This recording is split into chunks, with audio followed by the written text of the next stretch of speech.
ఆప్కి అదాలత్లో AIMIM chief అసాసుద్దీన్ Owaisi గారి మీదన ఆరోపణ. ఈయన వెన్నపోటు పొడిచే వాళ్ళని బాగా సపోర్ట్ చేస్తున్నారు. ఈ ఆరోపణ కూడా పాకిస్తాన్ వాళ్ళదే.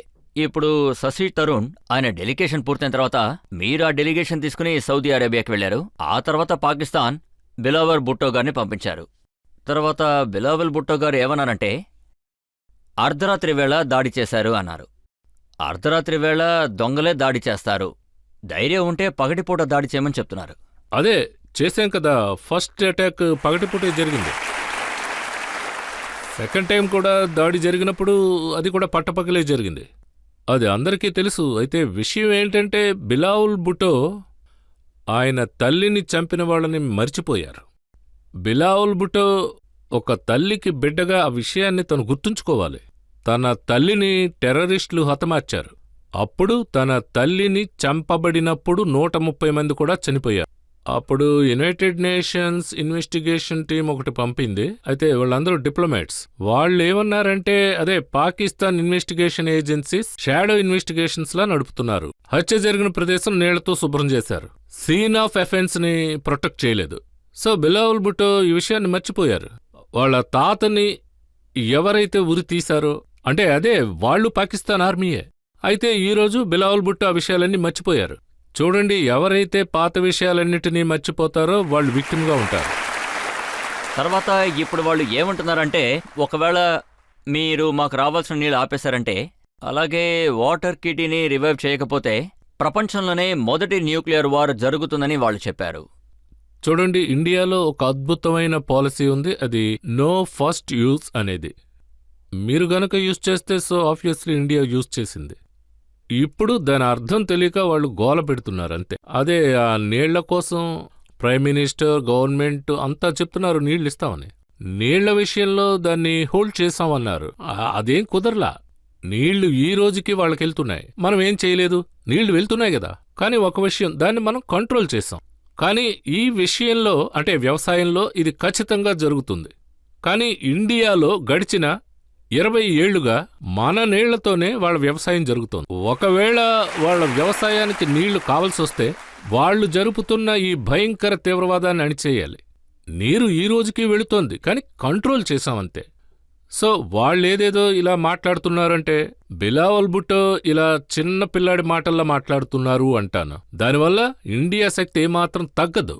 తరువాత ఈ దేశంలో ఉన్న విశేషాలు ఏంటంటే, ఎవరైనా వచ్చి మన దేశంలో ఇలాంటి తీవ్రవాదం సృష్టిస్తే అది ఏ గవర్నమెంట్ అయినా సరే, ఈరోజు మోడీ ఉన్నారు, రేపు ఎవరో ఉంటారు. కానీ ఒకటి విషయం తీవ్రతరం అయితే ఆ విషయాన్ని అసలు వదిలిపెట్టకూడదంట. రాబోయే వాళ్ళు కూడా దాన్ని అనుసరించాలి. ఇదే గనుక 3వ సారి 4వ సారి అయితే అసలేం జరుగుతుంది? ఇది బాగా అర్థం చేసుకోవాలి. ఎక్కడ? అవును, ఎక్కడైనా జరగచ్చు కదా. ఎక్కడైనా జరిగే అవకాశం ఉంది. ఇప్పుడు చూశారంటే మనం రన్వేని మాత్రం తాకాం. ఒకవేళ వాళ్ళ ఎయిర్ బేస్ని దాడి చేద్దాం, ఇంకా బంకర్ని కూడా దాడి చేయొచ్చు. ఒకవేళ వాళ్ళ అది ఇండియాలో నీళ్ల పేరు చెప్పి వాళ్ళు ఏదైనా దాడి చేస్తే మనం ఊరుకుంటామా? మనకున్న శక్తి సామర్థ్యాలు ఇవన్నీ కూడా ఎక్కడుంటాయి? ఊరికే చూపించడానిక? మనకి ఇంత ఆయుధ సామాగ్రి ఉంది అంటే అది దేనికోసం? మన దేశ రక్షణ కోసమే కదా. వాళ్ళు ఈ విధంగా పిచ్చి చేష్టలు గనక చేస్తే అది 7వ రోజు 8వ రోజు అలా జరిగి 9-10 రోజులు జరిగితే గనుక. షాబాజ్ షరీఫ్ గారు ఏమన్నారంటే, నాకు రాత్రి 2:30కి ఫోన్ వచ్చింది, అప్పుడే నాకు తెలిసింది ఇండియాలోని ప్రమోస్ లోపలికొచ్చేశాయని. మన హైదరాబాద్ అంటే హైదరాబాద్ భాషలో ఎలా చెప్పాలి అంటే, ఇది ఒక ట్రైలర్ మాత్రమే కన్నా అది బ్రహ్మోస్మి మెసేజ్. ఒకవేళ వాళ్ళు ఇంతకన్నా ఎక్కువ కనుక చేస్తే ఆబ్వియస్లీ సముద్రం పైనుంచి కూడా ఏదైనా దాడి జరగచ్చు. సముద్రం మించి కూడా మిమ్మల్ని దాడి చేసే హక్కు మాకుంది. ఇది పాకిస్తాన్ పిచ్చి మాటలు అంతే. మీరు ఎలా చేయండి, అలా చేయండి, ఏం చేయండి అని అంటారు అంతే, ఏం ఉండదు. ఇండియన్ మిలిటరీ సుప్రిమసీ ఆ విధంగానే ఉంటుంది. అందులో ఎటువంటి మార్పు ఉండదు ఇన్షాల్లా. వాళ్ళు ఏమంటున్నారంటే, ఒకవేళ మీరు గనక మా నీళ్లు ఆపేస్తే, బిలావల్ భుట్టో గురించి కాదు పాకిస్తాన్ సైన్యం గురించి మాట్లాడుతున్నాను, నీళ్లు ఆపేస్తే మీ శ్వాస ఆపేస్తానంటున్నారు. మీ జనాభా సంఖ్య ఎంత, మా జనాభా సంఖ్య ఎంత? అసలు ఏ ఉద్దేశంతో మన శ్వాసను వాళ్ళు ఆపగలరు? ముందు మీరు బలూచిస్తాన్ మీద దాడి జరపడం ఆపండి. తర్వాత ఇరాన్ అవుట్పోస్ట్ మీద దాడి ఆపండి. అంతకన్నా ముందు పాకిస్తాన్ ప్రజలకి విషయం చెప్పండి. ఆసిఫ్ మునీర్ ట్రంప్తో ఎటువంటి డీల్ చేసుకున్నారు? ట్రంప్తో మీరేం మాట్లాడారు ఆ విషయం చెప్పమనండి. చూడండి, ట్రంప్ అతన్ని వైట్ హౌస్కు తీసుకుని వెళ్ళాడు. అందులో అర్థం చేసుకోవాల్సిన విషయం ఏంటంటే ఆయన అలా కూర్చోబెట్టి విందు భోజనం ఏర్పాటు చేశాడు. చూడండి, మీకు ఆ బోర్డర్లో ఎటువంటి సాయం కావాలన్నా చేస్తాం అని అన్నారు. అప్పుడే ఆయన చేతిలో ఆయన చేయి పెట్టారు. నేనేం విన్నానంటే అమెరికా స్పై ప్లేన్తో ఆల్రెడీ ఇరాన్ పాకిస్తాన్ బార్డర్లో కాపలాకి పెట్టేశానని చెప్తున్నారు. లేదు, వీళ్ళ ఎయిర్ బేసు అది కూడా యుఎస్ కంట్రోల్లో ఉంది. ఈ రోజుకి కూడా అది అలాగే ఉంది. భారతదేశంలో వేరే దేశం యొక్క బేసు ఇండియాలో ఎక్కడ లేదు. మనం ఇక్కడ ఎటువంటి టెర్రరిస్ట్ క్యాంపు నడపడం లేదు, అది వేరే కంట్రీకి ఎదురుగా. ఇవన్నీ కూడా పాకిస్తానే చేస్తోంది. ఇంకా చెప్పాలంటే క్యాన్సర్ లాంటి తీవ్రవాదం వాళ్లదే అంటాను. ఇటువంటివే వాళ్ళు జరుపుతున్నారు. వాళ్ల చుట్టూ ఉన్న ఏ దేశమైనా వాళ్ళకి ఎప్పుడైనా సపోర్ట్ చేసిందా? ఇప్పుడు తాలిబానే వాళ్ళకి ఎగనిస్ట్గా ఉంది. తాలిబాన్ వచ్చి ఇండియాని అడుగుతోంది, మాకేదైనా హెల్ప్ చెయ్యండి అని. మీకు అవుట్ రైట్ సపోర్ట్ ఉంటుందంటుంది. మనం ఏ పోర్ట్నైతే ఇరాన్లో స్థాపిస్తామో అది మనకెంతో ఇంపార్టెంట్. దాని మూలంగా పాకిస్తాన్ని బైపాస్ చేసి ఆఫ్ఘనిస్తాన్కి ఎంట్రీ ఉంది. అది చాలా స్ట్రాటజికల్ ప్లాన్. మీకు ఇలా అనిపిస్తుందా పాకిస్తాన్ ఇండియా ఎయిర్ బేస్ని యూజ్ చేయడానికే మునీర్ గారికి బిర్యానీలాగా వడ్డిస్తున్నారని? బిర్యానీ తిన్నారో లేదో తెలియదు కానీ చేపలు తిన్నారు. ఆయన తిన్నారు, బాగా తిన్నారనే అంటాను. అందులో సందేహం లేదు, ఖచ్చితంగా తినే ఉంటారు.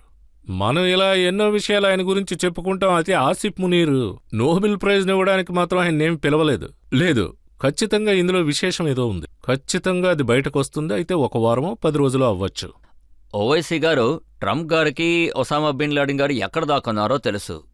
అలాగే ఆయనకి హఫీజ్ సయ్యద్ ఎక్కడ దాక్కున్నారో కూడా తెలుసు. వీళ్ళందరూ కూడా అమెరికన్ టెర్రరిస్ట్ లిస్ట్లో ఉన్నారు. ఇంత జరిగిన తర్వాత కూడా మీకు పాకిస్తాన్ మీద ఎందుకని అంత ప్రేమ చెప్పండి? అయితే అమెరికన్ అడ్మినిస్ట్రేషన్ ఖచ్చితంగా చెప్పే తీరాలి అందులో వాళ్ళ పాత్ర ఏంటి అనే విషయం. వాళ్ళ యొక్క కంట్రీలో అది టెర్రరిస్ట్ ఆర్గనైజేషన్ నుంచి లీడర్స్ ఈరోజు పబ్లిక్గా మీటింగులు జరిపి ఇండియాకి ఎగనెస్ట్గా ఇష్టం వచ్చినట్టు మాట్లాడుతున్నారు. సో దీన్ని ఎలా టాలరేట్ చేయాలి? ఇలా చూడండి, వీళ్ళ డబుల్ పాలసీ ఉంది కదా, దీనివల్ల ప్రపంచంలో అన్ని మూలల ఇన్స్టెబిలిటీ ఏర్పడుతుంది. మీరు ఆఫ్ఘనిస్తాన్కి వెళ్ళండి, ఒకే రాత్రిలో ఆఫ్ఘనిస్తాన్ని తుడిచేయండి. అక్కడ స్టెబిలిటీ అనేది ఇంక్రీజ్ అవ్వడం అనేది వేరే విషయం. వియత్నాంకి వెళ్లారు, అక్కడ ఏం జరిగింది? ఇరాక్కు వెళితే గనక అక్కడ వెపన్స్ ఆఫ్ మాస్ డిస్ట్రక్షన్ అలాంటి ఒక్కటి జరగలేదని అనొచ్చు. ఇంకా మీరు చూశారంటే 20-25 సంవత్సరాలుగా ఓడుతూనే ఉన్నారు. ఈ విషయంలో మనం కాషియస్గా ఉండడం అవసరం, చాలా అవసరం. ఇదే విషయంలో తైవాన్ దాని గురించి కూడా ఉండాలి. మనం కూడా ఒక స్టాండ్ తీసుకోవాలి. అది ఏ విధమైన స్టాండ్ అయినా సరే, అప్పుడే వాళ్ళకి అర్థమవుతుంది. ప్రజల దగ్గర మీరు చాలా పేరుని పొందారు. మీరు ఇలాంటి పనులు చేయటం వల్ల ఈ సింధూర్ సంఘటన జరిగిన తర్వాత మీ గొంతెత్తి మాట్లాడారు. ఇంకా మేమేం తెలుసుకున్నామంటే మీరు మీ పార్టీ పేరుని సెక్యులర్ పార్టీ అని పెట్టాలనుకుంటున్నాం. అలాగే హిందూ ముస్లిం మధ్య ఇది పేరు పొందాలని ఆశిస్తున్నాను. ఇంకా ఏం నమ్ముతున్నానంటే డాక్టర్ అంబేద్కర్ గారు సనాతన ధర్మంలో చాలా మార్పులు చేర్పులు చేశారు.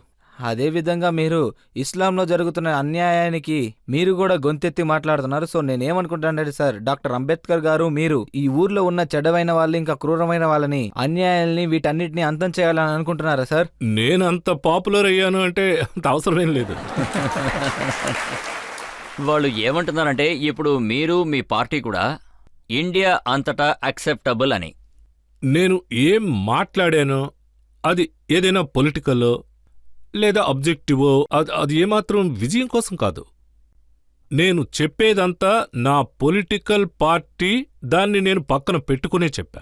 నేను ఎలక్షన్లో పోటీ చేయడానికి ఇవన్నీ చెప్పాల్సిన అవసరమేం లేదు. పెహల్గాంలో చనిపోయిన వాళ్ల ప్రాణాలతో రాజకీయం ఎలా జరుపుతాం? మీరే చెప్పండి. పెహల్గాంలో జరిగింది మనమంతా ఏదైతే చూసామో మీరంతా చూశారు కదా, అది ఒక దుఃఖంతో కూడిన విషయం.